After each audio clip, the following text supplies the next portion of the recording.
Before we dive into the next exciting story, drop a comment below and let me know, what time is it where you're watching from? I'm curious to see where everyone's tuning in from around the world. I'm not the kind of person who usually talks about nightmares like they're real. I believe in what I can see, hear, and measure, tools of a lifetime spent working in engineering. But there are things that happen in the Appalachian Mountains that I can't explain, not without sounding like I've lost my mind. And the worst part, I know I didn't imagine any of it. Last October, I took my RV into the mountains for a solo trip. Just me, the truck, and the rolling gold of Appalachia in fall. It was meant to be a personal reset. After the divorce and early retirement, I'd become a ghost of myself. I'd read somewhere that solitude in nature resets the mind. So I drove into the hollers of West Virginia, away from cell towers, noise, and concrete, farther than I'd ever gone before. The trail I chose wasn't on any GPS. A local hunter I met at a gas station pointed it out on a faded map and said, "Not many go that way anymore." When I asked why, he just shrugged. Too quiet. Bears, maybe. That should have been the first red flag. I pulled off on a Forest Service road near a clearing where two ridgelines met. The trees there grew thick and close like ancient sentinels. Moss hung from every branch, and the sunlight filtered in like it was passing through stained glass. It was beautiful in a way that made your skin itch. I set up camp, parked the RV facing the tree line, and stepped out into silence. No birds, no wind, just the low rustle of dead leaves under my boots and a faint sour smell in the air, like wet fur left in a corner too long. The first night was uneventful. I lit a fire, cooked over the grill, and watched the forest until the stars came out. The stillness was calming at first, but around midnight, I was pulled from sleep by something strange. Not a sound, but the absence of sound, the kind of quiet that squeezes your ears and makes you wonder what you're missing. Then came the noise, a long, low howl from deep in the woods, not canine, not entirely human either. It started with a deep chest rattle like a growl and rose into a stretched out wail that made the hairs on my neck stand up. It wasn't a coyote. I know what they sound like. This was something else, something heavier. I stayed up the rest of the night, heart pounding, flashlight in one hand and my old revolver in the other. Morning brought no answers, no tracks, no broken branches, nothing to suggest a large predator had come close. Maybe I'd imagined it. But that afternoon, I found something that made my stomach drop. About 20 yards from the RV, behind a cluster of rhododendron, a tree had been slashed, 3 deep grooves running from 6 feet off the ground to the base. Not claw marks like a bear might make. These were too straight, too deliberate, like someone, or something, had carved them out with jagged tools or enormous hands. The bark had been peeled away in ribbons. I told myself it could have been weather damage, though that didn't sit right. I didn't sleep the next night. I sat by the fire with a thermos of black coffee and waited. The second sound came just before 3 a.m., a scuffling noise, like something large moving fast through brush. Not far from the RV.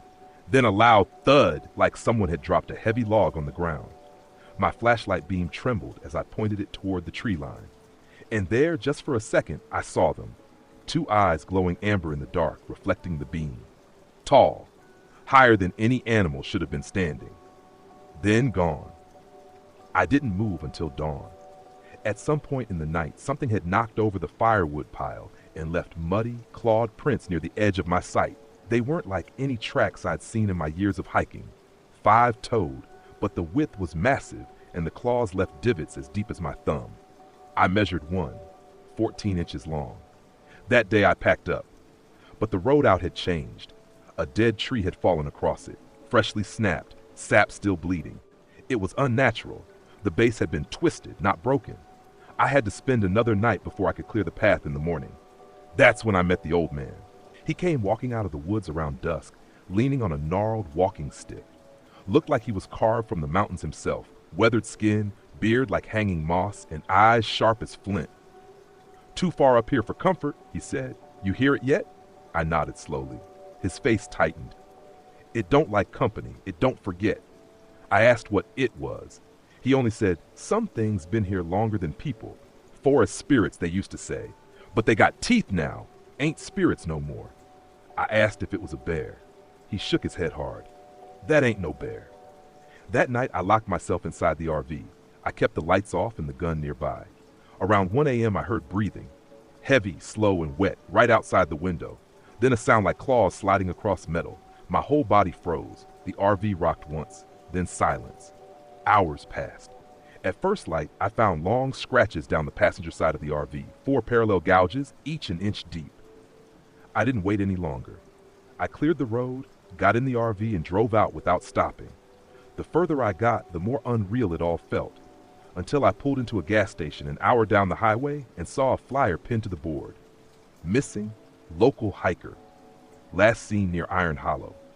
That was the name of the old road I had camped near. There was a map below it. A red X marked the exact area I'd stayed. Wilderness survival fact. If you're in bear country, never cook or store food inside your tent or vehicle. Bears have an extraordinary sense of smell and may attempt to break in. Use bear canisters and hang food away from camp. Strange belief. In Appalachian folklore, the dogman is said to be an ancient shapeshifter that guards the boundary between the human world and the wild. Some believe it appears only to those who disrespect the forest or to those already cursed by it. Word count, waiting for continue. For section 2, the teeth beneath the trees. The deeper I went into the Appalachian range, the more the forest seemed to change. It wasn't just the trees or the way the light disappeared by mid-afternoon. It was the sense of being watched. I told myself it was paranoia, leftover adrenaline from the strange events a few nights earlier. But even after I reached the small supply town of McElroy Gap, that feeling never left. I stocked up there. More fuel, a few jugs of water, canned food. The old woman at the register gave me a hard look when I asked about Iron Hollow. She didn't speak until the place emptied out. Then, in a whisper, she said, "You shouldn't have stayed there. Not alone. The woods there are different." I asked her what she meant, but she just shook her head and made the sign of the cross over the counter. I should have turned around. I should have driven home and never looked back. But there was something in me, curiosity or maybe pride, that wanted to make sense of what I'd experienced. I thought maybe it was just an animal, some regional predator I wasn't familiar with. I told myself if I could just understand it, I could be done with the fear, put it behind me. So I drove back. I know how that sounds. I didn't return to the exact spot in Iron Hollow. Instead, I followed an old Forest Service trail east, deeper into the unmaintained part of the range. I parked my RV at the base of a mountain ridge known locally as Shatterbone Rise, named, I later learned, not for rock formations, but for something far darker. I hiked up a narrow path along the ridge to get a better view. From there, I could see how isolated I really was. Nothing but forest in every direction. No cell signal, no human noise, just wind, trees, and that same low, unsettling silence when the wind died. I installed 2 trail cams that evening, one near a game trail, the other facing the RV. I wanted proof. I needed something more than claw marks and blurry memories. That night, I sat in the RV watching the footage on my laptop in real time. Around midnight, I caught movement, quick, blurred shapes on the forest edge. But when I rewound and paused frame by frame, nothing was clear. Just limbs too long and a face where the snout should be, peeking from behind a pine. Then the feed went dark, static, both cameras offline. Seconds later, the RV shook again, more violently this time. Something had slammed into the side, hard enough to rattle the dishes in the cabinets. I grabbed the revolver and shouted, but the night swallowed my voice, and then I heard it. A guttural growl, low, rolling, and sentient, like a threat delivered in a language too old for human ears. It circled the RV slowly, claws scraping along the metal exterior, pausing just outside the rear window. I dared to peek. I wish I hadn't. It was crouched low, almost spider-like, its joints bent wrong. A thing wearing the idea of a man. Hair like wet moss clung to its skin. Its eyes glowed faintly, but they weren't animal eyes. They were human, old, furious. It stood suddenly, stretching taller than the RV itself, and let out a snarl that fogged the window. I fired blindly into the wall. Then silence. When I stepped outside at dawn, I found deep footprints circling the RV. Some of them had human toe patterns. Others were unmistakably canine. One of the cameras had been ripped from the tree and crushed. The other was simply gone. I hiked half a mile that morning to clear my head. That's when I saw the stone structure. It looked like an old root cellar or collapsed well, half swallowed by vines. But it wasn't natural. Etched into the stones were symbols, spirals, crescents, and shapes that reminded me of fangs or claws. Around it, the trees leaned away unnaturally, as if something had burned them from the inside. The ground smelled of iron and mold. I took a photo. The image wouldn't save. Back at the RV, I tried to leave. That's when I realized the tires had been slashed. Cleanly, precisely, not ripped or torn, cut. My toolbox was untouched. My knife was still on the counter. No sign of animals, only the faint, sour odor of wet fur lingering near the back hatch. I hiked out that afternoon, hoping to catch a ranger or passerby. But the trail seemed longer than I remembered. I walked for 2 hours, then realized I'd circled back to the same clearing. Something wasn't right. The compass app on my phone spun without direction. The sun seemed to set too quickly. That's when I saw the figure again, across the creek. Tall, still, with antlers sprouting from its skull like a grotesque crown. It didn't move, didn't blink, just stood as if waiting for something. When I turned back to look again, it was gone. That night I stayed locked inside the RV, listening to the woods close in. The howls were different now, closer, deeper. They didn't echo, they vibrated, through the floor into my bones. Then came the voices. Not words exactly, but whispers that seemed to repeat a rhythm. A chant, as if something ancient had taken notice. I didn't sleep that night. I sat in the driver's seat, gun in one hand, flashlight in the other, heart pounding so loud I could barely hear the sounds outside. But they were there. The scratching, the faint dragging noises, something brushing against the outer wall like fur on metal. Once I saw a shape pass by the window. No noise, just movement. Like the woods themselves had grown legs and were pacing in circles around me. At some point, I must have dozed off, but the thud on the roof jolted me awake. I froze, every muscle locked. Something had climbed up there. The roof groaned under its weight. My mouth went dry. I waited for claws to punch through, for a snout to smash down through the skylight. Instead, the thing walked slowly across the top. 4 steps, a pause, then 5 more. Deliberate, measured. I felt its shadow like a cold pressure on my skull. It stopped directly above me. And then it howled, low and slow, like the mountain itself was grieving. The sound didn't echo, it hung. Dense and tangible, like it had weight. It felt wrong, not just loud, but inhuman, like something was mimicking a wolf but failing, stretching the sound past the limits of the throat, making it warped and cracked. Then silence again. I waited an hour before I dared move. At first light, I checked the roof. Nothing. No footprints, no claw marks, just mud. But the weight of that howl was still with me, like something had been watching how I reacted. I knew then, I wasn't dealing with an animal. It was that day I decided to hike back to the cellar-like structure. I couldn't explain why, only that some part of me believed it was the center of whatever this was. The whispers I'd heard, the weird chants, they'd felt like they were coming from underground. I made it there by midday. The wind was dead still. Even the birds had vanished. I stood over the stone formation, and this time I noticed something I hadn't seen before. A narrow slit between 2 rocks, just wide enough for someone to slip through. I hesitated, then slid inside. The air changed immediately. It was colder, damp, and smelled of something old, earth, blood, and bone. I moved carefully, my flashlight trembling in my hand. The tunnel opened into a circular chamber, maybe 10 feet across. In the center was a stone slab, blackened with age. On the walls were drawings, primitive but deliberate. One showed a man with a wolf's head. Another, a human figure surrounded by clawed beasts, kneeling as if in worship. The final one made my stomach turn. A man staring into a mirror with a wolf reflected back. Something shuffled behind me. I turned, but nothing was there. I backed out slowly, heart thudding. I'd taken 5 steps when I felt it, warm, humid breath against my neck. I spun, flashlight raised, and caught a glimpse of it. It had crouched low, almost blending into the stones. 7 feet tall at least, covered in coarse, matted hair. Its face wasn't fully wolf or man, but an unholy blend. Eyes too wide, mouth too long, teeth layered in impossible rows. I ran. I didn't think, didn't look back. Just sprinted through the tunnel, crashing into branches, tearing through underbrush. Behind me I heard it, crashing through the forest, not running so much as bounding, impossibly fast. I reached the RV and dove inside, slamming the door. For a moment, nothing happened, just the sound of my own breathing. Then, with an explosive crack, the passenger window shattered. A clawed hand, massive and gnarled, reached in, swiping wildly. I fired. One shot, two, it recoiled, snarling. Blood sprayed across the dashboard, thick and black like ink. But it didn't flee. It howled again, this time not to scare me, but to call. I heard the answer from across the valley. Another howl, then another. 3 distinct calls, all different pitches, all closing in. I couldn't stay. I started the engine.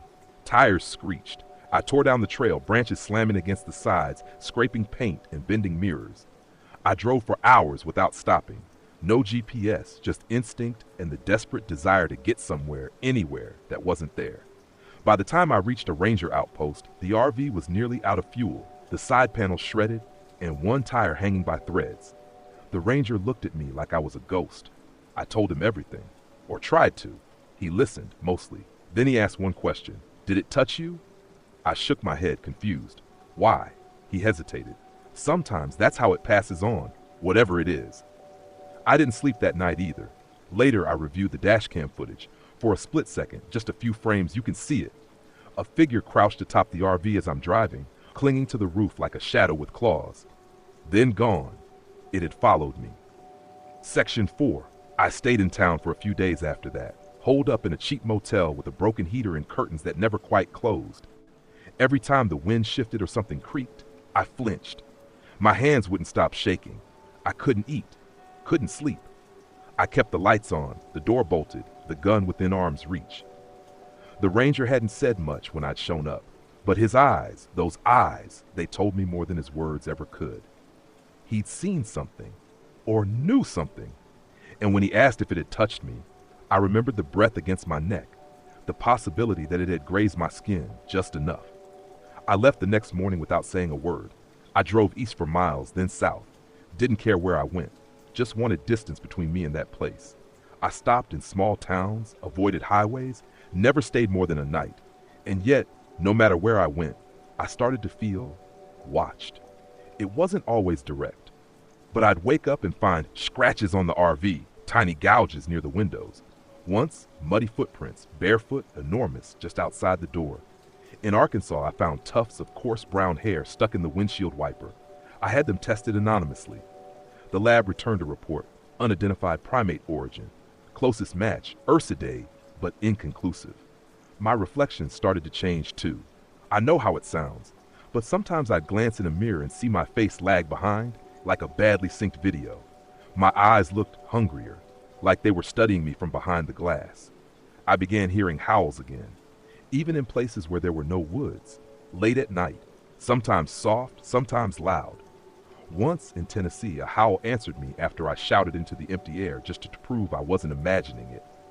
Then came the dreams. I'd be running through endless pine forests, leaping over logs, panting, my hands becoming paws. I'd wake drenched in sweat, nails broken, feet muddy. One morning, I found the back of my shirt ripped open, as if something had burst from inside. I finally snapped outside a diner in Georgia. I was drinking black coffee, watching people pass by, and one man, older, gray beard, dressed like a hunter, paused, stared at me, and then slowly walked over. "You were in the Olympic range, weren't you?" he asked. My heart stopped. "How do you know that?" He pulled a chair. "You've got the look." I didn't say a word. He leaned in.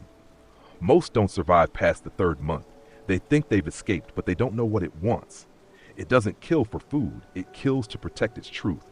And sometimes it leaves part of itself behind." I whispered, "What truth?" He only smiled. "You'll know soon enough." Then he got up and left. That night I made a decision. I couldn't run forever. I had to go back. Not for closure, I didn't believe in that, but maybe for answers, or at least to understand what had followed me across the country like a shadow that wouldn't let go. I rerouted north, back toward Washington. The forest felt different this time, quieter, heavier, like the land remembered me. I parked my RV in the same gravel turnout, heart slamming, stomach in knots. The air was colder than I remembered, but something else was wrong. The trees near the stone site had been cut down, not recently, but within the past year. There were old stumps and scorched patches of earth. The hidden tunnel? Gone. Collapsed. Filled with stone and dirt like someone wanted it buried, deep. I stood there for hours, waiting, daring it to come out again. Nothing did. But as I turned to leave, I noticed something I hadn't seen before. A small wooden totem, hanging from a branch nearby. Crudely carved, shaped like a wolf, with a red-stained string tied around its neck. Beneath it in the dirt was a symbol, a circle with two overlapping crescents. It wasn't random, it was a warning. I took a picture and left immediately. On the drive back through Oregon, I stopped at a library in a quiet town, still desperate for clues. I showed the symbol to the archivist. She paused, then vanished into the back room. When she returned, she held a weathered book of regional folklore. Inside was a single page titled, "The Moon Eater, Guardian of the Shadow Packs." The description chilled me. Said to be one of the last protectors of the forest's oldest secrets. Neither man nor beast, the Moon Eater walks between worlds, leaving marked ones behind to carry its burden. The marked become cursed, not to die but to watch, to feel, and in time to change. I didn't know what to believe anymore.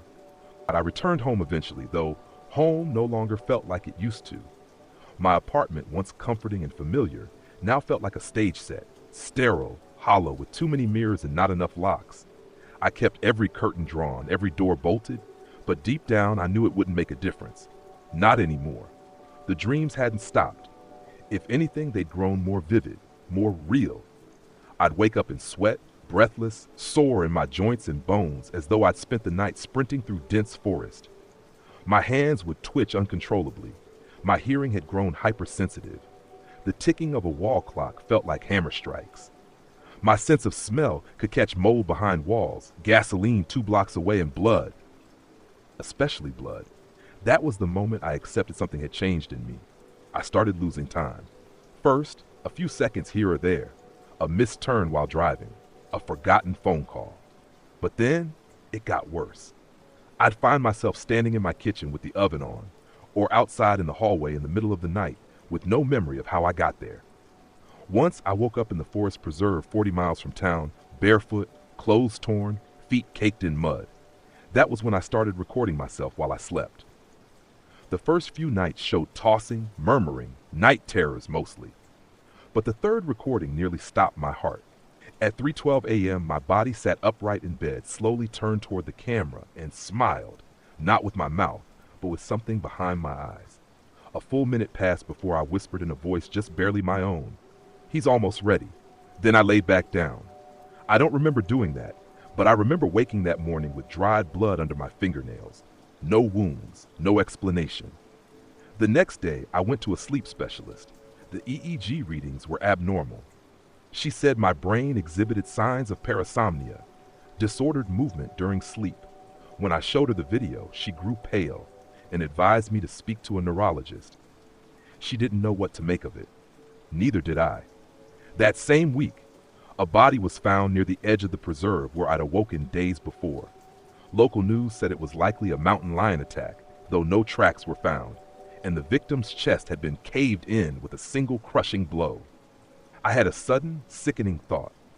What if I didn't encounter Bigfoot? What if I had become something in between? I spiraled. I stopped going out, stopped talking to people. My phone stayed off. I only left the apartment to run at night, long, exhaustive runs through the industrial zones and back alleys where I wouldn't be seen. I felt stronger, faster, and each time I ran, I craved more. One night, during a storm, I stood before the mirror and pressed my fingers to my face. My reflection stared back, same features, same eyes, but there was something behind them, a second presence, watching, breathing with me. I whispered to it, "What are you?" And I swear, the reflection blinked before I did. That's when I knew I couldn't stay. Not in that apartment, not in the city. I needed answers, real ones. So I gathered what little strength I had left and returned again to the Olympic forest. Not to fight it, but to understand it. The ranger station was deserted this time. Not closed, abandoned. Windows shattered. Radio equipment gutted. I found claw marks in the wood, deep and deliberate. Inside the file room, all the reports from that sector had been removed, torn out or burned. I followed my memory back to the old gravel turnout. The collapsed tunnel was now overgrown. But nearby, I noticed new markers, small etched stones placed in a semicircle around the perimeter.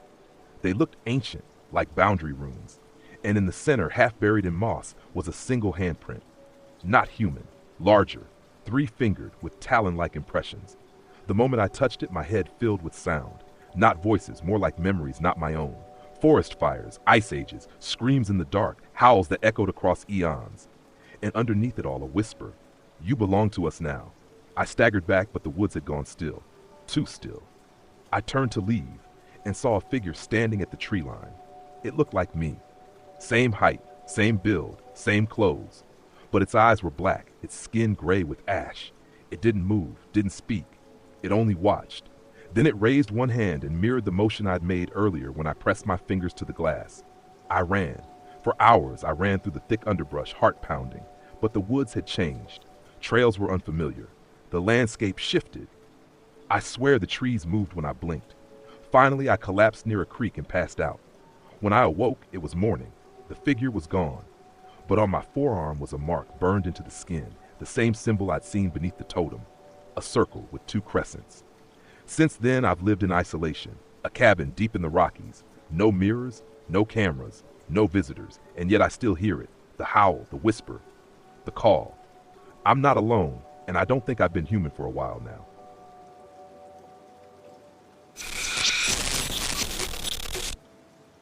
I wasn't born in the mountains, but I've spent my life chasing the voices that echo out of them. My name is Daniel Weaver. I'm a folklorist. Well, that's the academic label. Most people just call me a collector of stories, someone who digs into the eerie, the unspoken, and the inexplicable. Over the years, I've investigated swamp lights in the Carolinas, witch trees in the Ozarks, and a family that swore their grandmother turned into a crow after death. But nothing, absolutely nothing, ever got under my skin like what I found in the heart of the Appalachians. It started with a letter. A man named Caleb Raines sent it to the university where I occasionally lectured. The handwriting was stiff, the tone uneasy. He wrote about something old walking the hills around his home in a village called Lowridge. He claimed to have seen it as a child, tall, furred, with glowing eyes and a gait that wasn't fully human.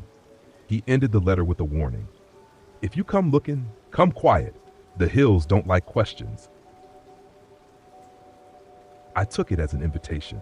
Lowridge wasn't on most maps. Tucked deep into the southern Appalachians, it was surrounded by ridges thick with oak and pine, some slopes so steep they might as well have been walls. I drove in during late autumn, the trees nearly bare and the ground littered with the bones of summer. There was no cell service, just a weak AM station and silence. The village itself was a scatter of houses, some with sagging porches, others neatly kept with wind chimes and split firewood. Folks didn't look me in the eye. I introduced myself as a writer, said I was interested in regional tales. Most nodded politely but didn't speak. Some turned away entirely. I rented a cabin just outside town, old and drafty but sturdy. Caleb met me that evening, a wiry man in his 60s with a limp and the cautious air of someone who'd seen more than he'd ever admit.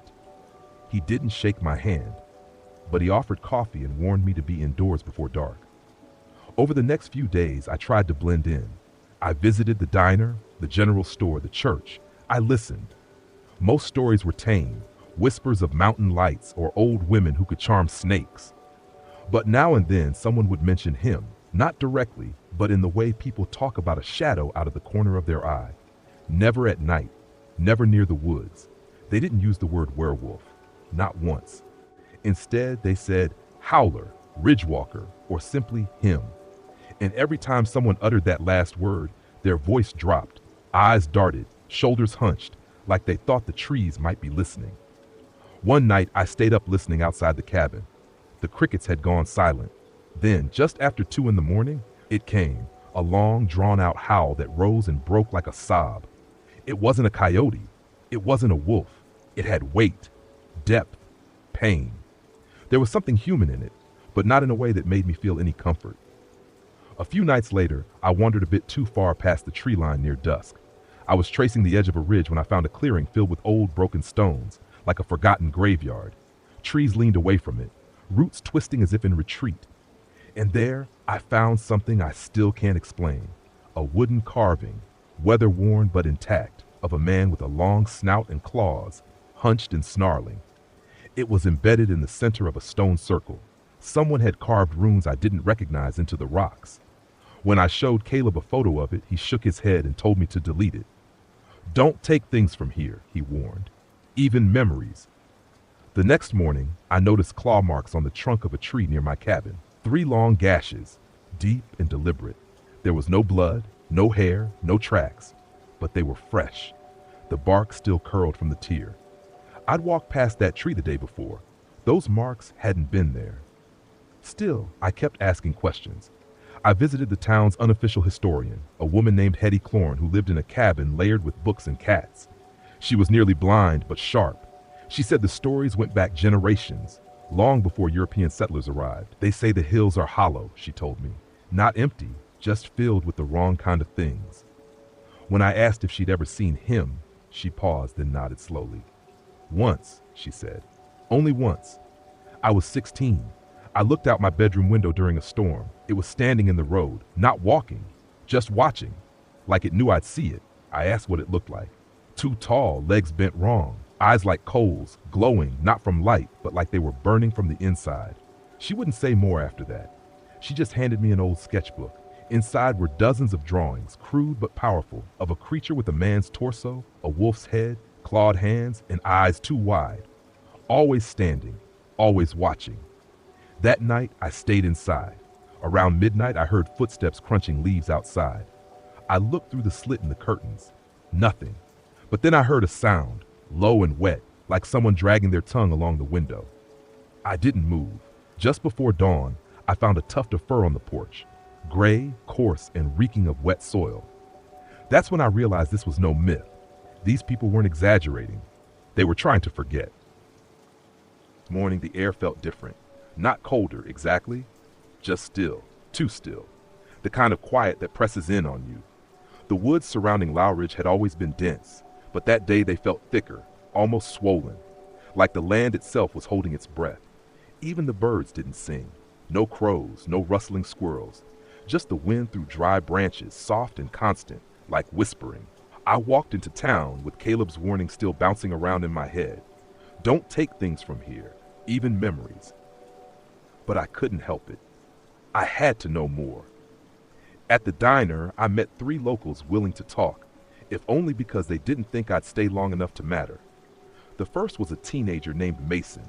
He worked in the kitchen part-time, and after some coaxing, he admitted he'd seen something not right a few months back while helping his uncle harvest corn near the old shoal field. He said it casually, as if it weren't the strangest thing in the world. I thought it was a deer at first, you know, the way it moved, but then it stood up. I asked him to repeat it. "Stood up," he said again, "like a person, but wrong.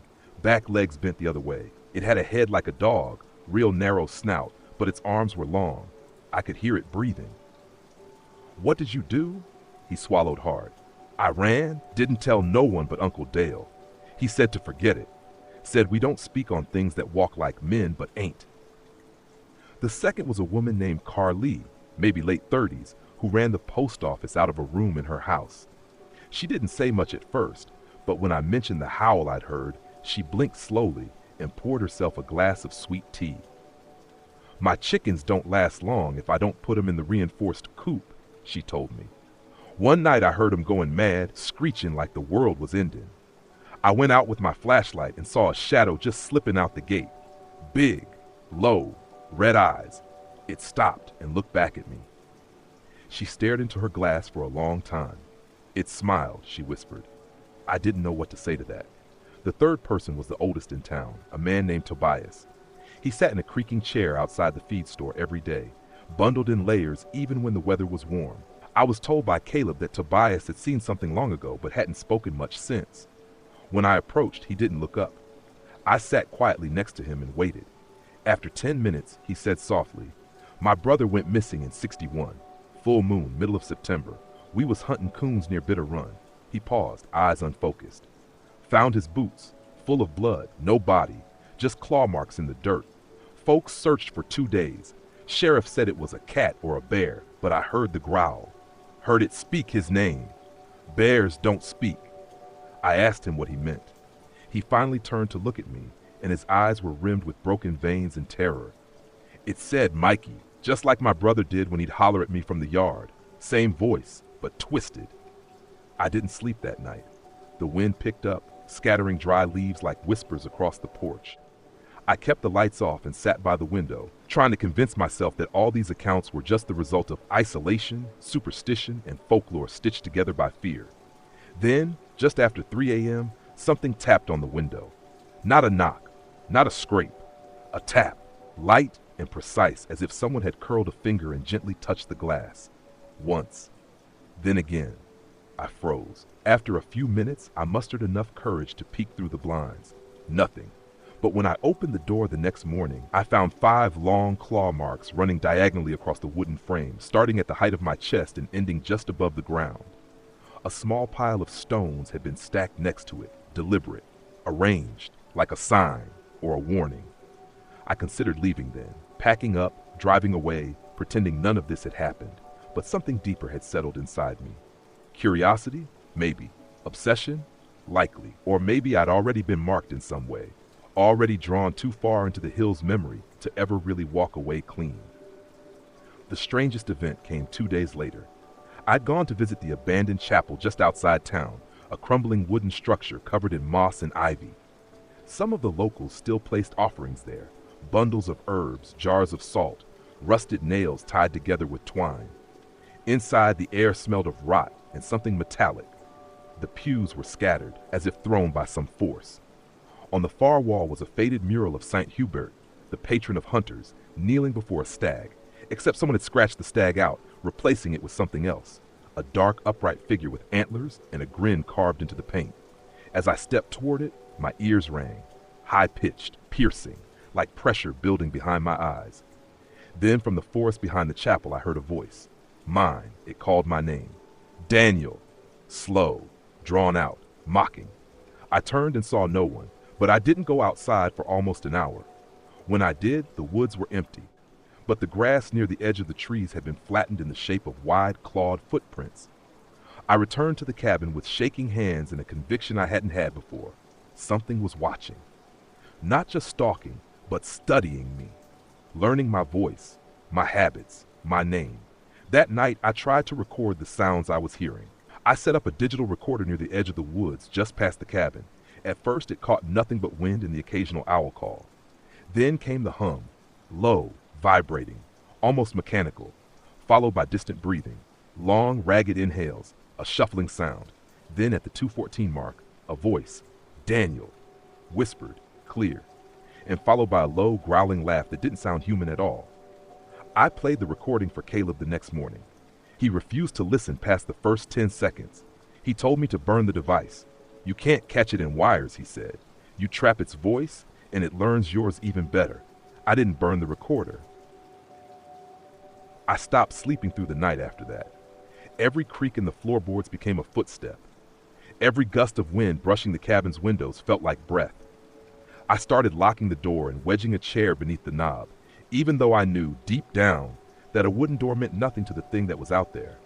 And still, I stayed. Some part of me, stubborn, desperate, refused to turn back. That's the thing about stories. Once you get close to the heart of one, it doesn't let go of you so easily. The Appalachians were no longer just a place. They had become a presence, watchful, waiting.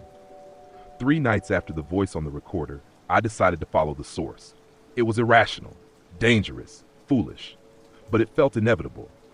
I left the cabin just before midnight wearing my thickest coat, a headlamp, and carrying only a field journal, a flashlight, and my voice recorder. No weapons. I didn't think a weapon would do me any good against this kind of thing. I followed the sound. That same long howl, far off at first, then closer. I walked past the boundary of trees, down an old game trail worn thin by deer and time. The woods were so dense they swallowed the light, leaving only the narrow path my flashlight cut into the dark. My boots sank into leaf rot and soft mud, and then I heard it. Footsteps. Behind me. Not fast, just deliberate. I turned. No one. But when I shined the light on the trail, I saw them, deep prints in the mud, 5-toed like a human's, but wider, longer, and clawed. I didn't run, not yet. Instead, I kept walking, heart pounding, lungs burning from the cold. After about half a mile, I found a clearing I hadn't seen on any map. In the center stood an ancient stone well, half collapsed and ringed by rusted tools, bones, and animal skulls hung from stakes. A cold wind cut through the trees, and with it came the voice again. But this time it didn't say my name. It laughed. Not a joyful laugh, a broken one. Wet and cracking, like something that hadn't used vocal cords in centuries. I stepped backward, and then I saw it. Not clearly, just a glimpse, a silhouette between trees. Tall, hulking. Covered in fur that seemed to shimmer with the motion of shadow. Its limbs were wrong, twisted, one arm longer than the other. The head was wolfish but elongated, almost deer-like in its snout. Its eyes shone a deep amber like molten resin, and it was staring right at me. I dropped my flashlight. I don't remember how long I stood frozen, but when I finally moved, I did the only thing my body would allow. I ran. Branches slapped against my face, tearing skin. I tripped twice, fell once into wet leaves scraping my palms. I could hear it behind me, its steps heavy but never rushed.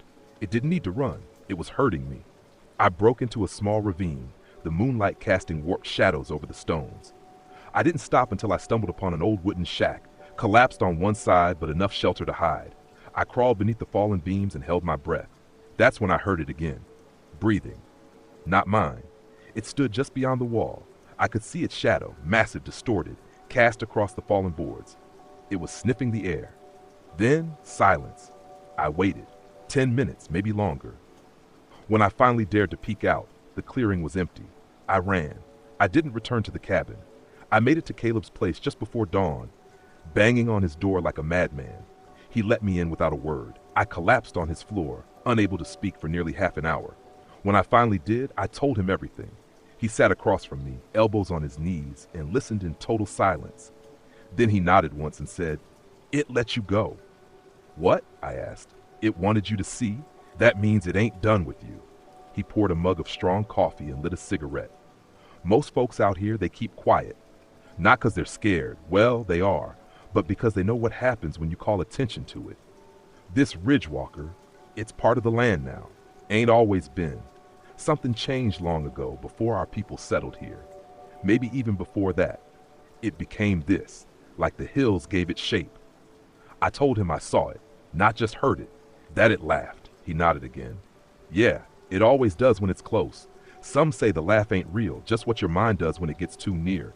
Like a warning, like a brand." Caleb reached into an old metal box and pulled out a folded piece of paper. A map, hand-drawn, covered in notes and circles. "This," he said, laying it out, "is where folks have disappeared in the last 80 years. Look close." I did.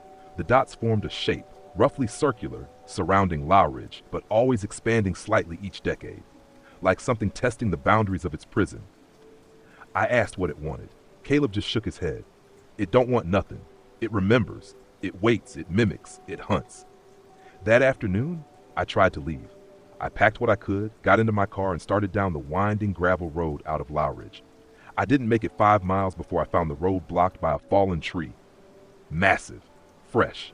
The trunk was cracked, not cut, like something had pushed it over. I turned back. When I returned to the cabin that night, I found my journal on the porch, open to a page I hadn't written, just one sentence in my own handwriting. "You are not the first." My heart nearly stopped, because I hadn't written it. The ink was still wet. For days I stayed inside the cabin, keeping the lights off and the curtains drawn. I listened to the trees, the wind, the creaking of the floorboards, and every now and then to the soft sound of something pacing just beyond the edge of the clearing. I was no longer in control of my investigation. It was in control of me. Each morning I would wake to find small signs, sometimes a twisted bundle of fur and bark left by the door.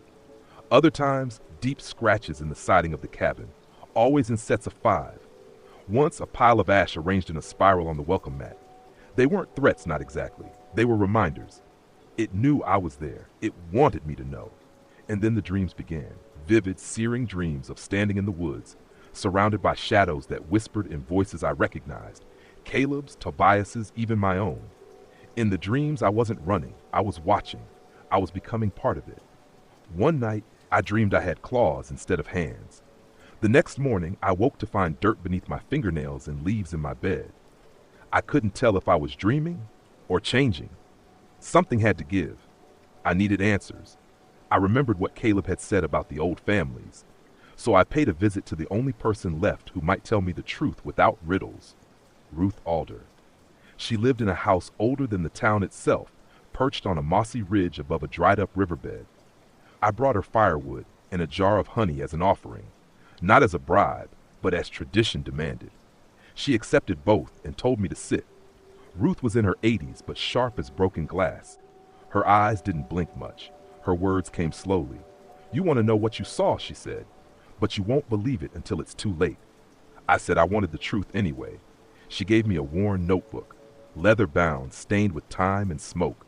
"Belonged to my grandfather," she explained. "He kept watch over this land before the roads came. Said something walked here long before we settled it. Something old." I opened it and read. There were sketches, rough but unmistakable, of the creature I had seen. Notes written in pencil about people vanishing near certain trails, about cattle mutilated but left uneaten, and entries describing voices heard through trees, names whispered back in perfect mimicry. One passage stood out. "The beast takes shape from memory. It is not flesh, but echo. Born of blood spilled on land that forgot peace. It is voice without soul, hunger without end." I asked Ruth if she believed it. She nodded. "I've never seen it myself, but I've heard it. It called out to me in my mother's voice. She'd been dead 20 years. "What does it want?" I asked again. "To be known," she whispered. "And once it's known, it never leaves." I returned to the cabin with the notebook. Something in those pages resonated too deeply. It described not just an entity, but a process. It didn't just kill. It didn't just haunt. It transformed. It hollowed out the people it marked and filled them with itself. That night, I listened to the woods and tried something I'd been too afraid to do before. I spoke to it. I stood on the porch and said, "I know you're out there." Silence. "I know you've been watching. I'm not here to hurt anything. I just want to understand." The woods breathed back at me, long and low. Then came the sound I feared most.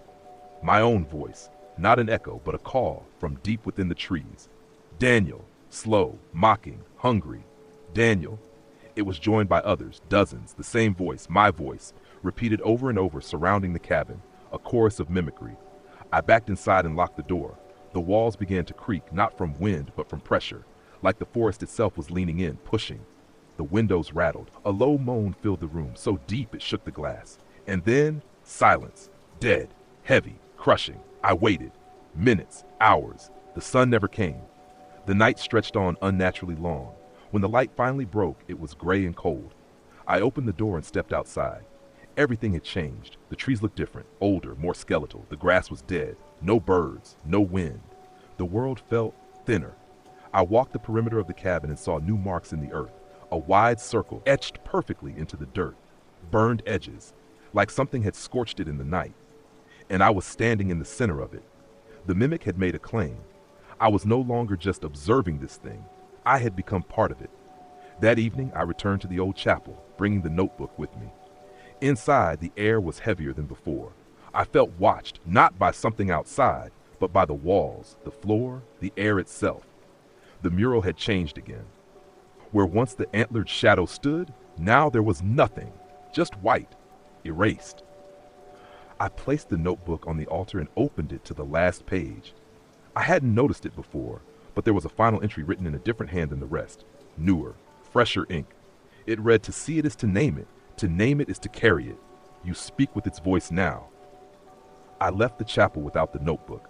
That night I began to lose track of time. I'd go to sleep at dusk and wake at midnight with no memory of the hours before. My camera roll showed pictures I hadn't taken, photos of trees, of the well, of the chapel, and one image of myself, taken from outside the cabin through the window. I no longer trusted my mind. I called Caleb and told him everything. He didn't speak for a long time. Then he said, "It's too late for you now, Daniel." I begged him to help. He only replied, "Don't let it follow you out. Whatever happens, don't bring it past the ridgeline." I asked what that meant, but he hung up. That night was the longest yet. The howls began before midnight, deep, multiple. The cabin walls groaned like they were sinking. I grabbed my flashlight and opened the door, and saw it, standing in the clearing, clearer than ever before, A creature of shadow and fur, limbs too long, joints bending wrong. Its face was split in a grin too wide, teeth too white, eyes like twin suns. It was surrounded by others, half-seen figures, barely human, moving with a twitchy, broken grace. I recognized some of the faces: Tobias, Mason, even Carly. Their mouths moved, but only my voice came out. Daniel. I stepped back inside and locked the door. And then I screamed. Not out of fear, out of recognition. I heard the scream echo back, and it didn't come from outside. It came from within me. And I no longer knew if I was awake or dreaming. The line between night and day had blurred into a permanent dusk, as though the sky itself had dimmed to match the weight pressing on my chest. Every moment felt like I was standing just outside of myself, watching a version of me perform my routines, boiling water, making notes, reviewing recordings, but it wasn't me anymore. Something inside had shifted. The whispers had returned too. Not loud, not demanding, just ever present, like the hum of electricity you only notice once the power goes out. They murmured behind the trees, within the floorboards, under my skin. And the worst part? They were comforting. I spent my waking hours retracing every place I'd seen signs. I marked trees with chalk. I mapped the spread of the mimic's territory. I took soil samples where the dead rings had begun to appear, perfect circles of rot expanding outward from the well, the chapel, and now, my cabin. The mimic wasn't just hunting, it was growing, and I was helping it. I began to understand something chilling. The mimic didn't consume its victims in a single brutal act. No, it wore them down, patiently, precisely. It first removed certainty, then memory, then voice, then the soul. Each piece stripped clean and replaced with something older, colder, emptier. It wanted time. It wanted presence. And I had given it both.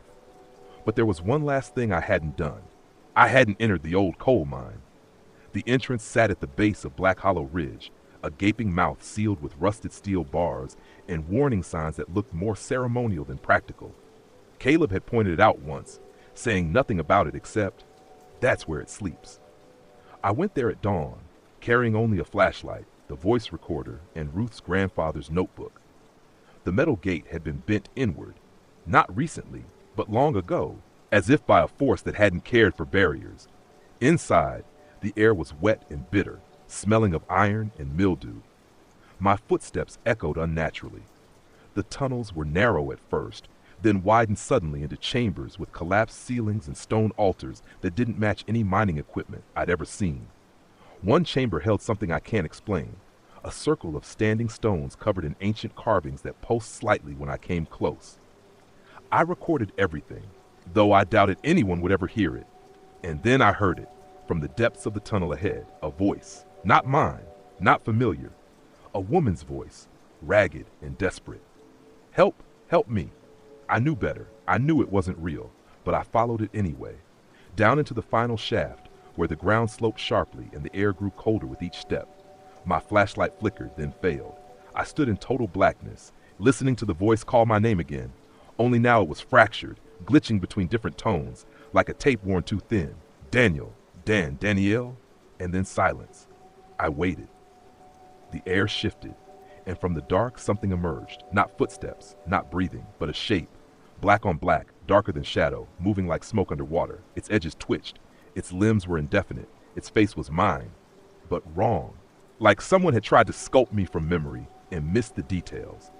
Its eyes met mine, and it smiled. I ran.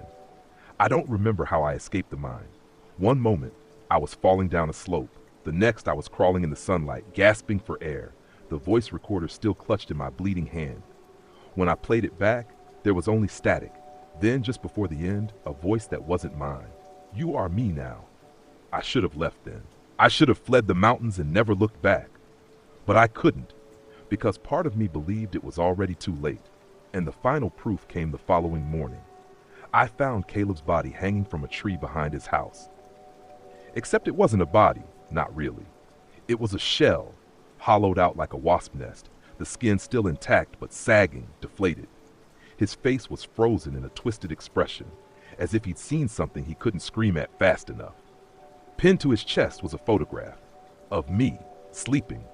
I buried Caleb as best I could, though I'm not sure he was ever fully there in the first place. Then I returned to my cabin and sealed the doors. I was done running. That night, I turned on every recorder, every camera, every light. I sat in the center of the room and began speaking, not to the mimic, but to myself. Remember who you are, I said over and over. Remember your voice. Remember your name. The shadows gathered around the windows. I saw them without seeing them, the shapes, the faces, all versions of me, some missing eyes, others smiling too wide. One stood perfectly still, only its head twitching. They whispered in unison, "We are Daniel." I shouted back, "No, you are nothing." And then everything went silent.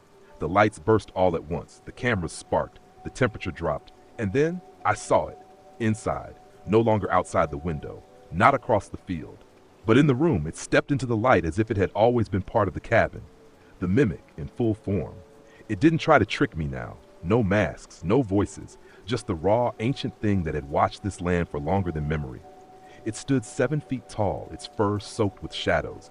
Its face shifted constantly, flickering through hundreds of human expressions, joy, rage, sorrow, before settling on a blank, almost serene look. I stared. It stared back. And then I spoke. "I'm not afraid." It tilted its head. "You should be," it whispered in my exact voice. Then it vanished. No sound. No smoke. It just wasn't there anymore. I woke on the floor hours later, unsure if I'd passed out or been unconscious. The house was cold. My equipment was fried. But the mimic was gone. At least that's what I told myself. I checked the camera if remained, but in one frame, just before the final flicker, my face looked directly into the lens and blinked. I didn't leave the Appalachian cabin right away. Even after what I'd seen, what I knew, a strange inertia kept me rooted in that place. Maybe it was guilt. Maybe curiosity. Maybe the mimic had left a piece of itself inside me, like a seed waiting for nightfall. I stopped sleeping, at least not fully. I would drift into these strange, shallow trances where I couldn't move or scream. Each time I dreamed of looking through the cabin window at myself inside. I was both the watcher and the watched. The mimic was still near. Or worse, it was inside me. But the world outside hadn't stopped. Tourists returned. Rangers cleared the road. The autumn leaves began to fall, cloaking the ground in color. Everything looked normal. So I decided to test that illusion. I returned to the town I'd first passed through on my way in, Ashford's Hollow. A sleepy place with one gas station, a diner, and a post office that looked like it hadn't seen new paint since 1957. The locals didn't recognize me, or pretended not to.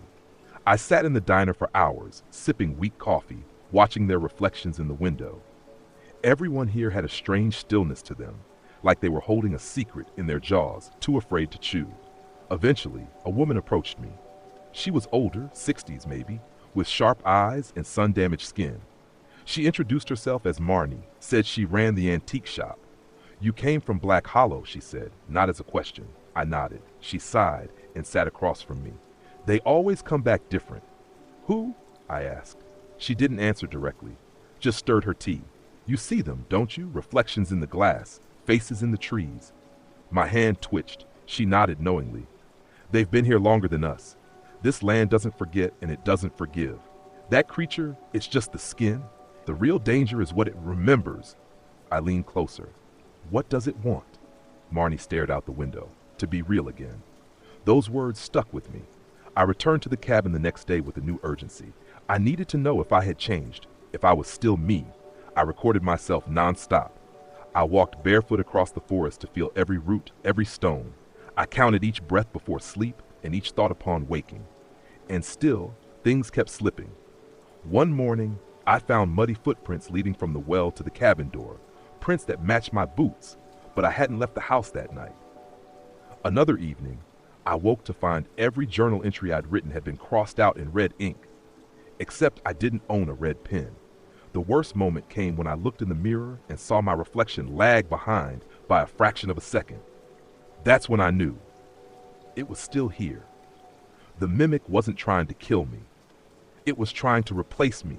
So I made a plan. I waited until the cold set in again. The nights grew longer. The air thinned. I kept the cabin dark. No fires, no lights. I stopped speaking. I starved the mimic of attention because it needed me to see it. That's how it fed. Then one night I felt the shift, a pressure at the edge of perception, like a lens focusing just before a picture is taken. I rose from the bed and walked outside. The trees were silent. The moon was gone. I stood in the clearing where I'd first seen the prints, and I called out, not with words, but with the memory of fear. It came. This time, not in disguise. It flowed out of the woods like liquid shadow, forming into a shape both ancient and incomplete. A tangle of limbs and whispers, faces that blurred like smoke. It loomed before me, towering, patient. But I didn't run. Instead, I held up a mirror, just a small cracked piece I'd found behind the cabin. The mimic paused, tilted its head, and I whispered, "Show me what you really are." It twitched, shuddered, shrieked, not in sound but in vibration, a pressure wave. The ground beneath my feet rippled. Then in the mirror I saw it. Not a creature, not a person, but a void filled with memory. An echo of everything that had died in these woods. It wasn't one thing, it was many. Layered, starved, forgotten. It didn't want to be feared. It wanted to be acknowledged. And that was the trap. I dropped the mirror, smashed it underfoot. The mimic lunged, then stopped mid-motion.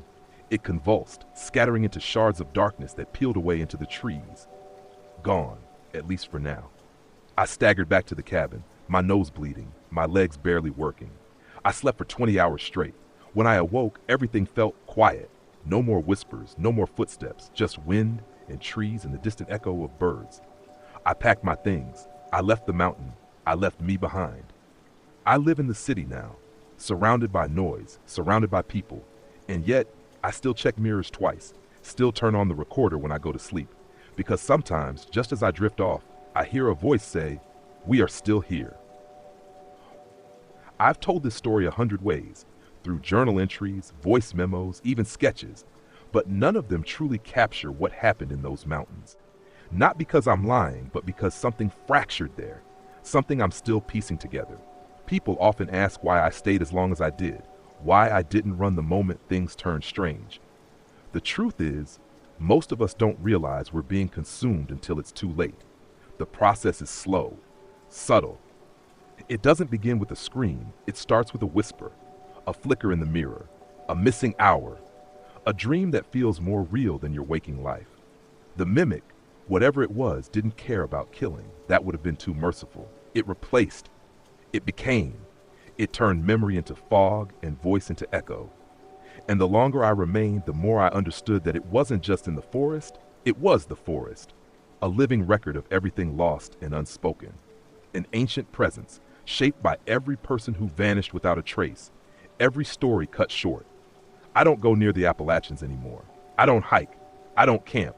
But sometimes, when I pass an alley at dusk, or catch my reflection lingering too long in a store window, I remember the weight, the silence, the thing that looked like me, but wasn't. So if you ever hear stories about creatures in the trees, voices calling from deep within old minds, or people who come back, changed, don't dismiss them. Because in forgotten corners of this world, something old still listens. And sometimes all it takes is for you to look into the dark and wonder, is that me looking back? Be careful what you recognize. It might recognize you too. End of story. Good night.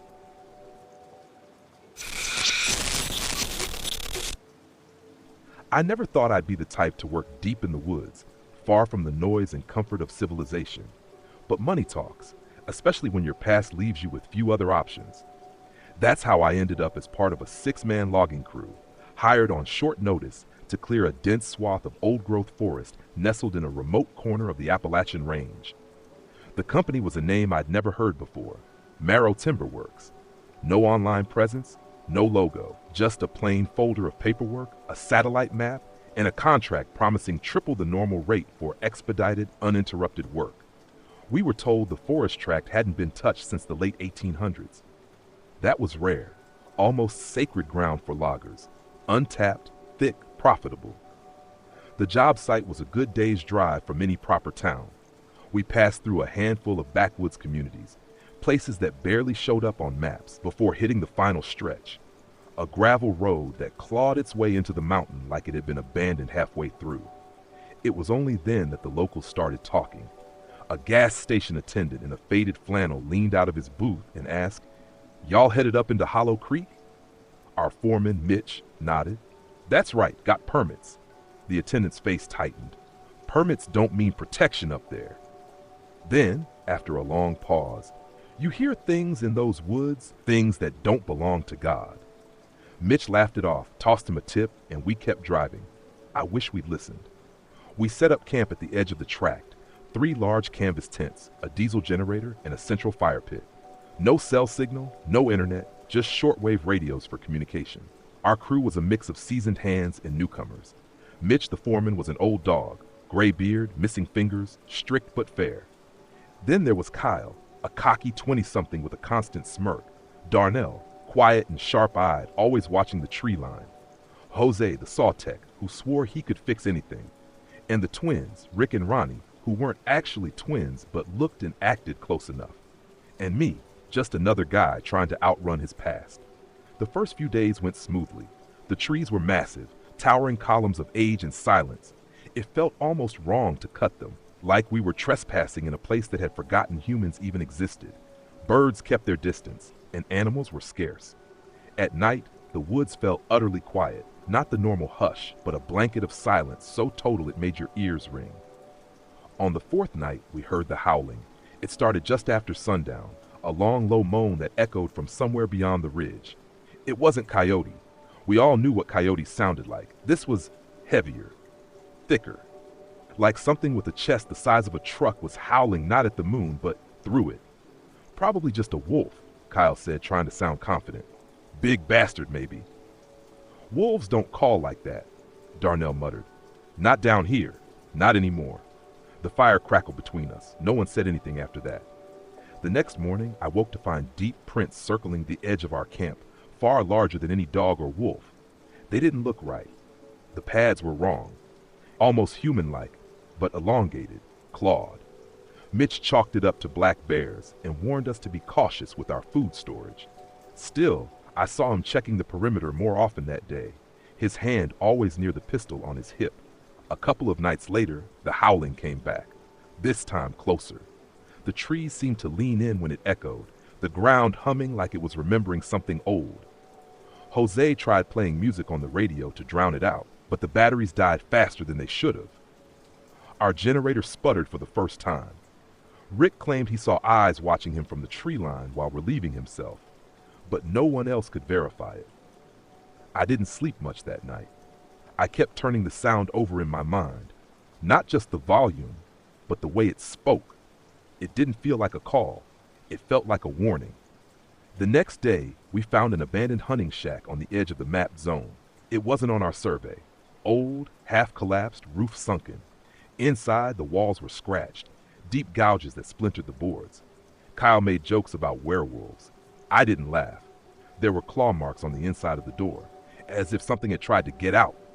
We should have left then, taken the hint, packed our things, and gone back to town. But the logging company had wired us half our bonus in advance. And Mitch was stubborn. 1 more week, he said. We finish the cut zone, we get paid, and we're out. So we stayed. That night, something moved through the woods just beyond our firelight. Not fast, not trying to hide, just circling. Heavy footfalls crunching under the pine needles, slow and deliberate. It didn't run. It patrolled. When the wind shifted, I caught its scent. Wet fur, iron, and something else. Something like rot and rain on stone. We all sat by the fire, weapons nearby. Kyle had a shotgun across his lap. Rick clutched a hatchet. Darnell never blinked. And then, silence. Not peaceful silence, but the kind that presses on your chest, that crawls under your skin and waits. We didn't hear it leave, but we knew it had. Mitch spoke in the morning, voice rough from a sleepless night. Everyone stays in pairs from now on. No one leaves camp alone, not even to piss. We cut fast, we cut hard, then we're gone. No one objected. Still, none of us said it out loud, but the forest had changed. It wasn't just the sounds or the prints or the feeling of being watched. It was the knowing. Something was watching us. Not a bear, not a wolf. Something that had watched men for generations. Something that didn't want us here. We'd come to take its forest, and it was waiting for the right night to take us. Kyle was the first to vanish. It happened just 2 nights after we'd agreed to stay in pairs. He'd wandered off to relieve himself. Not more than 20 yards from the tents, flashlight in hand, shotgun slung over his shoulder. Rick had been his assigned partner that night, but he'd nodded off next to the fire, figuring Kyle would be back in under a minute. He never returned. By the time Rick realized something was wrong, the fire had burned down to glowing coals and the wind had shifted. I remember waking to his shouting, panicked, sharp, almost desperate. "Kyle, Kyle, stop screwing around!" It took less than a minute for the rest of us to scramble out of our tents, grabbing rifles, boots still half-laced, hearts pounding. We searched the area immediately, Mitch barking orders, Jose lighting the big halogen flood lamp, Rick yelling Kyle's name over and over until his voice cracked. The underbrush was thick, but there were signs that Kyle had passed through. Fresh boot prints, crushed ferns, and then nothing. No blood, no torn clothing, not even the flashlight. Just one set of tracks leading in, none leading out. That was the moment we understood. Something was wrong beyond explanation. Mitch tried to maintain order. He might have tripped and knocked himself out. We search in the morning, clear heads, full daylight, stay together. But none of us could sleep. Not really. We just lay in our tents, staring at the nylon ceilings, listening to the occasional crack of branches in the distance. Every sound was amplified. Every gust of wind could have been breath, every snapping twig a footstep. By dawn, the radios had stopped working. Jose swore they were fully charged the day before. The generator had power, the equipment wasn't wet, but all we got was static. I climbed to a small ridge near camp where we'd once had a bar or two of signal on day one. Nothing. Even the GPS was sluggish, like the satellites above didn't want to talk to us anymore. And that's when the truck wouldn't start. We had parked it close to the supply tent, kept the keys locked in a steel case, but when Mitch turned the ignition, nothing happened. Not a click, not a hum. Dead. Darnell popped the hood. Battery's fine. Connections are good. Jose checked the fuse box. Everything looks normal. I opened the tailgate and stared. The tires, all four, had been slashed. Not punctured like with a knife, but shredded. Deep grooves like claws had raked through the rubber down to the rim. There were marks on the fender too. 5 symmetrical gashes, as if something had tested the metal with its hand. That was the first time someone mentioned it aloud. "This ain't no bear," Rick whispered, his voice cracking. Mitch didn't argue. That day we tried to keep moving, to pretend like we still had a job, but nobody picked up a saw. Nobody dragged a tree. We gathered in the center of camp, rifles out, watching the trees like they were about to open and spit out a nightmare. At sundown, we built the fire higher than ever. Jose had the last working lantern. Darnell stacked logs like barricades around the tents. We agreed, 2 people awake at all times. Watches rotated every 2 hours. If we were going to get out, we had to survive the night. Then the screaming started. It wasn't human, at least not fully. It came from the north, somewhere past the slope near where Kyle vanished. A sound like a man being torn in half while still alive. But beneath the agony was something else, a thrill, a kind of cruel joy buried in the howl, like something delighted in the violence. We clustered around the fire, rifles shaking in our hands, trying to figure out what to do. Darnell was the one who cracked. He stood up, said, "I'm not waiting here like bait," and took off into the woods with nothing but his rifle and a headlamp. Mitch yelled for him to stop, but he was gone in seconds. The forest swallowed him. The silence returned. An hour passed, then 2. No Darnell, no sounds, just the trees, still and indifferent. That's when I saw it for the first time. I was on watch with Jose, circling the perimeter of our flickering firelight, when something moved between the trees. It didn't move like an animal. It didn't stalk or prowl. It paced, like it wanted us to know it was there. Tall, taller than any man I'd seen. Shoulders wide enough to block out sections of moonlight. Its eyes caught the light of the fire, reflective, pale, not yellow like a cat's, but silver. It paused just beyond the reach of our rifles, watching, considering. "Do you see that?" I whispered. Jose didn't respond. When I turned, he was staring, mouth open, shaking. Then the thing was gone, slipping into the trees like smoke. We backed into camp, rifles raised, eyes darting. "What the hell was that?" Mitch asked, voice tight. "It walked upright," I said. "Not like a bear. It looked at me. Looked." Rick lit a flare and tossed it into the woods. The red glow only deepened the shadows. No movement, no response. That night, none of us slept. Even when dawn came, none of us moved, just sat around the fire, eyes bloodshot, limbs heavy. When the sun rose, we found something waiting at the edge of camp. Darnell's rifle. Snapped in half. There was no blood, just tufts of black fur stuck in the bark of a nearby tree. Long strands, thick as bristles. They stank like copper and mildew. We couldn't ignore it anymore. Something was hunting us. Not just out of hunger, it was angry, and it wanted us to know it. We made the decision to leave that morning, on foot if we had to. No more waiting for help. No more pretending we could finish the job. The forest didn't want us here, and Kyle and Darnell were already gone. We couldn't afford to lose anyone else. The maps showed a service road about 6 miles west through the ridge. If we could reach it, we might be able to flag someone down. A ranger, a local, anyone. With the truck disabled and the radios dead, it was our only chance. We packed only what we could carry: food, water, weapons. Jose had a small compass, and Mitch insisted we keep tight formation. Rick and Ronnie stayed close, unusually quiet. They hadn't cracked a joke since the night Kyle vanished. We left the tent standing, left the tools, left the fire smoldering behind us. I remember turning back just once, thinking we'd see the outline of some tall shape watching us from the tree line. But the camp was empty. The forest felt thicker than before. The paths we'd cleared days earlier were gone, as if the underbrush had grown back overnight. Trees leaned in, branches low, trunks damp with moss and something else, something black, sap maybe, or blood. The first hour was tense but uneventful. Then the woods began to shift. It started with the birds. They stopped, not gradually, just gone. The silence returned, dense and unnatural, the kind of silence that made your breath sound like shouting. Then the trees began to change, not just in size but shape. Bent trunks, twisted roots, bark with symbols carved into it, jagged, spiraled, repeated over and over. Rick called them teeth.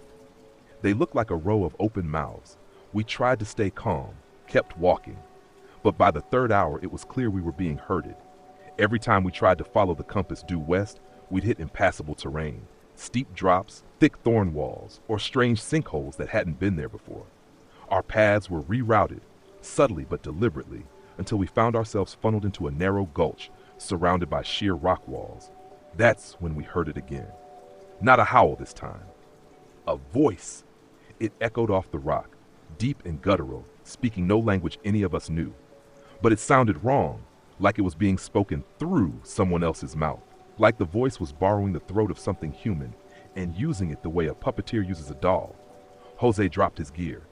"What did it say?" he whispered. "I don't think it matters," Mitch said. "Keep moving." We didn't make it 50 feet before Rick collapsed. One moment he was walking, the next he was on the ground, screaming, clutching at his stomach. I rushed to him, dropped to my knees. "What is it?" I asked. My skin's burning," he howled. He tore open his shirt, and that's when I saw it. Long, blistering welts forming across his ribs, like invisible claws were being dragged across him. There was no blood, just searing, raised flesh that oozed clear liquid. Ronnie started crying. "It's marking him." We lifted Rick as best we could, supported him between us and stumbled forward. But it was slow going. He couldn't walk on his own, and his breathing grew worse with every step. We reached a clearing just before sundown, a wide, mossy basin surrounded by thick trees. At its center was a mound of stones, roughly human-sized and covered in the same carvings we'd seen earlier. That's where we found Kyle, or what was left of him.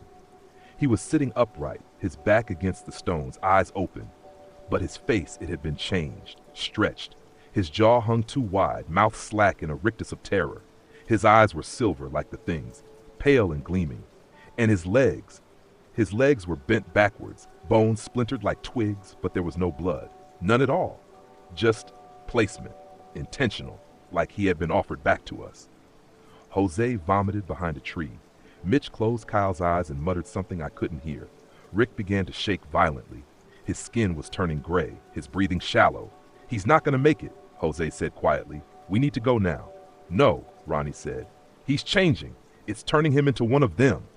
Mitch raised his rifle. "No one's turning into anything. We keep moving." We left the clearing, moving faster than we should have. The forest seemed alive now, watching, shifting. Trees moved when we looked away. Paths disappeared behind us. I could swear the rocks changed shape when we blinked. And the smell followed us, that same sickly mix of rot, fur, and rusted metal. By the time we stopped to rest, it was nearly pitch black. We had one working flashlight, no flares. Rick had stopped speaking altogether. His eyes stayed shut, lips muttering something under his breath over and over. I can see it. I can see it. Then the sound came again. Footsteps. Not from one direction, but from all sides. Dozens of them, surrounding us. We couldn't see anything. The ground trembled lightly. Like something large was shifting its weight just beyond vision. A low, deep growl rolled through the trees, so close I felt it in my spine. Then came the voice again. This time, it spoke through Rick. He sat up abruptly, eyes still shut, and a gravelly voice came from his mouth. You trespass in the cradle of the old one. None of us could breathe. Rick opened his eyes, and they were silver, like Kyle's, like its. Jose screamed. Ronnie ran. Rick lunged at Mitch, but Mitch didn't hesitate. One shot. Rick dropped. I turned away, but I couldn't shake the feeling that it had been part of the plan, that Rick had been given back to deliver the message. A warning, or a promise. We were no longer being hunted for sport.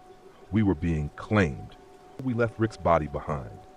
Not because we wanted to, but because we had to. There was something deeply wrong with it, as though his body no longer belonged to Rick, like it had been hollowed out and worn like a coat. His mouth had stayed open, his lips twitching even after he'd fallen. No blood, just a silver gleam pooling behind his eyes, fading slowly as we backed away. We didn't speak for the next hour, just walked, eyes wide, fingers white-knuckled around our rifles. The woods around us breathed, branches swaying without wind, trees creaking with voices that didn't belong. I heard my name whispered from above, then from behind, then from inside myself. Jose saw them first. He stopped at a thicket of boulders and pointed to something glinting in the dirt, a rusted sign, half buried, worn to near unreadability. I brushed away moss and rot. Department of Forestry, Experimental Containment Site No. 77. Containment site? What the hell is this? Ronnie muttered, peering around. Just behind the rocks, hidden under vines and saplings, was a broken chain-link fence, sections bent outward, not inward. Beyond it, concrete, faded hazard paint, a collapsed stairwell leading down into the earth. Mitch hesitated. You thinking what I'm thinking? Bunker, I said. A government one, Jose added. We climbed in slowly, descending into a forgotten basement carved into the mountain. The air was heavy, damp with age and something else. Decay, maybe, or memory. The walls were lined with metal lockers, overturned desks, shattered monitors still bearing the faded logos of a federal agency I didn't recognize. A rusted generator sat in the corner, long dead. But deeper in we found something strange. A lab, or what had once been one. Thick glass cases lined the walls, some broken, others fogged over with mildew.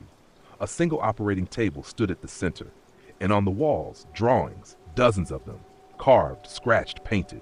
Always the same figure, tall, muscular, snouted, bipedal, eyes silver, a werewolf, but not like in the movies. This one had no humanity, no curse. It wasn't a man becoming a beast. It was always a beast. In one cabinet, Jose found a leather-bound notebook, brittle with age but still legible. The first entry was dated 1963. Specimen collected north of Black Hollow Ridge. 8 feet tall, bipedal, shows signs of pre-human intelligence, responds to lunar phases but does not transform, emits vocalizations not of known linguistic origin. Another entry, circled in red ink, attempts to sedate unsuccessful, subjects 2 to 7 killed during event 4. Relocation protocol failed. Site 7 placed under indefinite quarantine. And then this. Warning, entity appears to affect perception, spatial orientation, and cognition. Reports of time dilation and hallucination confirmed. Avoid eye contact. Do not respond to mimicry. My throat dried as I read the last page. Containment breached. Abandonment authorized. May God forgive us. We didn't speak for a while. Then Jose said what we were all thinking. We were never supposed to find this place.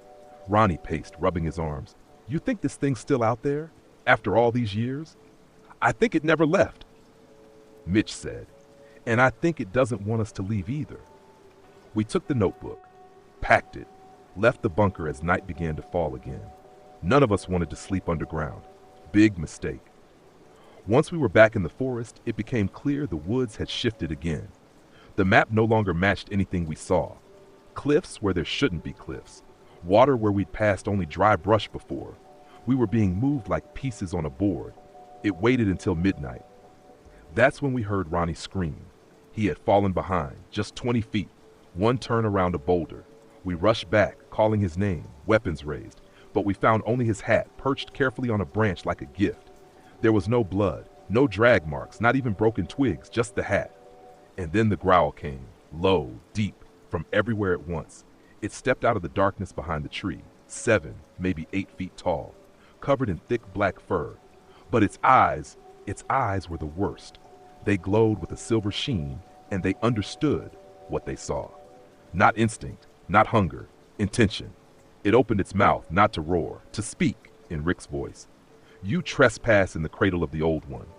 I fired first, 3 shots to the chest. The creature staggered, then laughed, a wheezing mimicry of human laughter. It lunged. We scattered. Mitch yelled to flank it, but it moved too fast, faster than any predator I'd ever seen. It darted from tree to tree like a shadow with weight. Jose tripped. It pounced. I think I hit it once more, maybe twice, enough to make it flinch. Enough for Mitch to drag Jose out from under it, though Jose's arm was limp and bleeding. We ran. Didn't stop for half a mile. Heart pounding. Breath in shards. Somehow we found a hollow beneath a shelf of rocks, deep enough to hide in. Cramped. Cold, but safer than being in the open. Jose passed out. His arm was swelling, but there was no bite. Just deep slashes. Almost surgical. Mitch looked at me. It let us live. Why? To send us back with a message. I pulled out the notebook and reread the last few pages, this time slower. There was a section I'd missed. At the bottom, almost too faded to see. Entity exhibits territorial intelligence. Responds violently to deep incursion. Will tolerate witnesses up to a threshold. Beyond that, elimination begins. We had crossed the threshold, and we weren't meant to survive. Not all of us. Dawn never really came.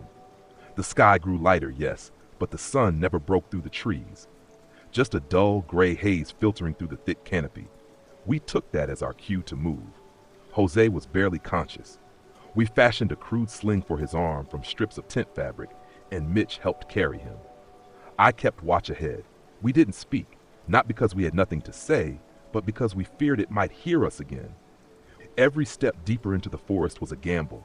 The compass spun uselessly in my hand now, twitching erratically like it was trying to find some center that didn't exist anymore. The world no longer obeyed natural rules. Time slipped. I would swear we walked for 30 minutes, but the light barely changed. The trees repeated, the stones repeated, the smell earth, wet bark, something sweet and wrong, never left us. Then the trees parted. We stumbled into a massive clearing. At the center stood what looked like a crude altar of stacked stones, hundreds of them, arranged in a spiral pattern and covered in old, rust-colored stains. Beyond it, ancient trees formed a near-perfect circle, their trunks blackened, branches clawing toward the center like they were worshiping the pile of stone. I looked around, heart hammering. We weren't alone. Shadows moved just outside the circle, not running, not attacking, waiting.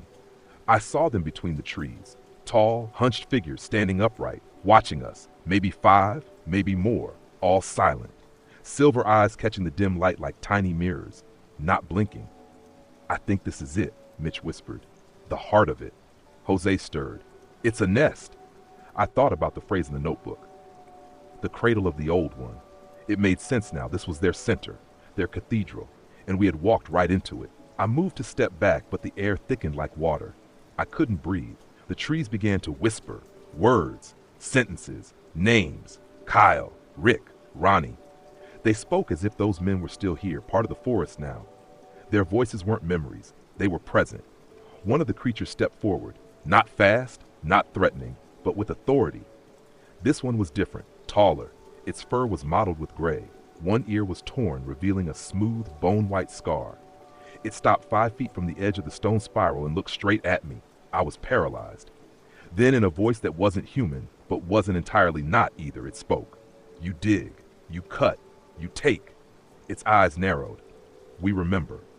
I opened my mouth to speak, to explain. But what could I possibly say? That we were just workers? That we didn't know? They always say they do not know, it said. Then they return. I thought of the machines we left behind, the trees we felled, the holes we dug. We hadn't just wandered into their forest. We'd violated it. I don't know what compelled me, but I stepped forward and dropped my rifle. It landed softly on the moss. Mitch hissed, "What are you doing?" They don't want our weapons. They want us gone. The lead creature leaned its head slightly, like it was curious or amused. Then it raised one clawed hand and with a single elegant motion drew a line across the air. Behind it, the trees opened. A path, narrow but unmistakable, carved itself into the forest, lined with bent grass and disturbed earth. A way out, Jose gasped. Are they letting us go? I didn't answer, because I wasn't sure. The creature took a step back, melting into shadow as the others did the same. Silent, no threat, no movement, just a gift, or a warning. We left, quickly, but not running. No one looked back. The path stayed clear for hours, winding through unfamiliar terrain until finally, blessedly, we stumbled onto an old fire road. There were signs of tire tracks, boot prints, civilization. An old ranger station appeared in the distance, its roof partially collapsed but still standing. It felt like stepping back into the real world. But we weren't safe yet. Mitch collapsed near the edge of the building, panting. I caught him staring at his hand. What is it? I asked. He turned it over slowly. There were faint marks across his palm, 3 thin white lines, like something had gripped it in the night. I didn't get cut, he said. Not that I remember. You sure? He didn't answer. Inside the ranger station, we found an old emergency radio still intact. Took us nearly an hour to power it up using a rusted solar battery pack, but it worked. We called for help. When the search team arrived the next morning, they thought we were mad. Half our story didn't make sense. The GPS coordinates showed we hadn't even moved that far from the original site. Barely 2 miles. 2 miles in 3 days. They asked about the rest of the crew. We told them they were gone. They asked what took them. We said wildlife, and we never returned. Mitch left the logging company that week, changed his name, moved west.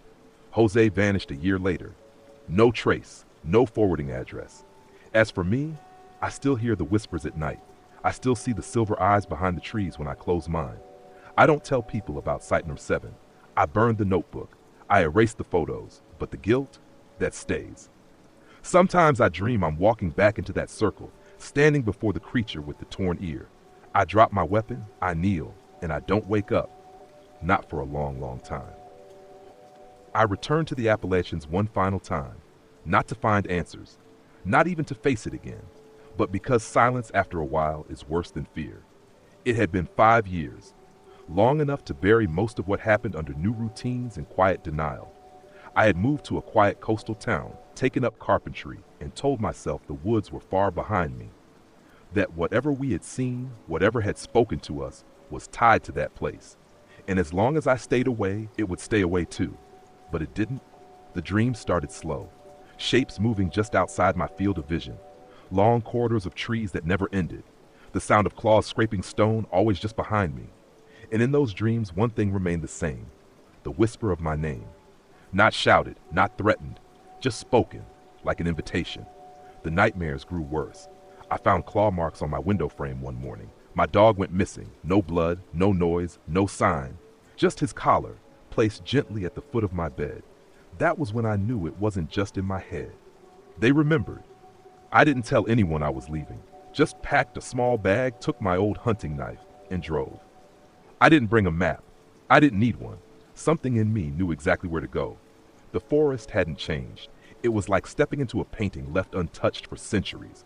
The same hills, the same gnarled roots, the same thick, choking quiet. But this time, there were no illusions of survival. I wasn't there to escape. I followed the same trail as before, though it barely existed now. Overgrown, swallowed by underbrush, trees leaned in tighter, almost as if trying to turn me around. But I kept going. Hours passed, or maybe more. My watch stopped working about 20 minutes in. The sky darkened unnaturally fast. Not a single bird called. Not a single branch cracked underfoot. Only silence, and then the circle. Still there, still untouched. The spiral of stones had sunk deeper into the earth, overgrown with moss, but their presence hadn't faded, nor had the feeling of being watched. I stepped to the edge, and I spoke. I came back. At first, nothing happened.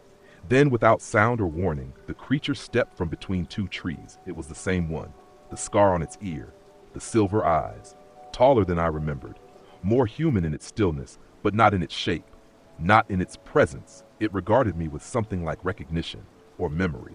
I didn't move. I understand now, I said. No reply.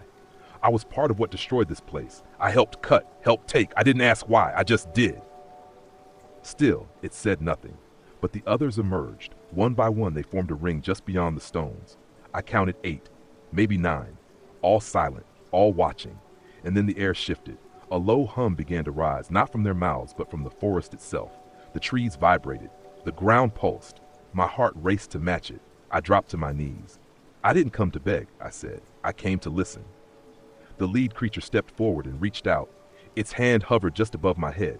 I flinched, expecting pain, but there was none. Only cold. And then I saw, not with eyes, with something else. I saw a time before roads, before axes, before the word Appalachian meant anything. I saw the creatures walk freely under the moonlight. They weren't hunted. They weren't feared. They were the forest. And I saw how we came, with machines, with steel, with hunger. We carved paths where no path should be. We took, and we never asked what was already there. When the vision faded, I was lying in the moss, alone. The creatures were gone, but in my hand something remained, a stone, flat, smooth, carved with the spiral, the same one from the altar. It pulsed faintly like a heartbeat, and when I closed my fingers around it, the forest exhaled, not in anger, but in tolerance. I stood slowly and turned back the way I came, and this time, the path stayed open. That was 6 months ago. I live alone now. I don't cut trees. I don't hunt. I walk the coastline and watch the moon rise, and sometimes I feel it watching me back, not in threat, but in patience, like it's waiting. Some nights I hear them faintly in the wind through the trees. They don't speak anymore, but they don't need to, because I remember now, and I know that they do too.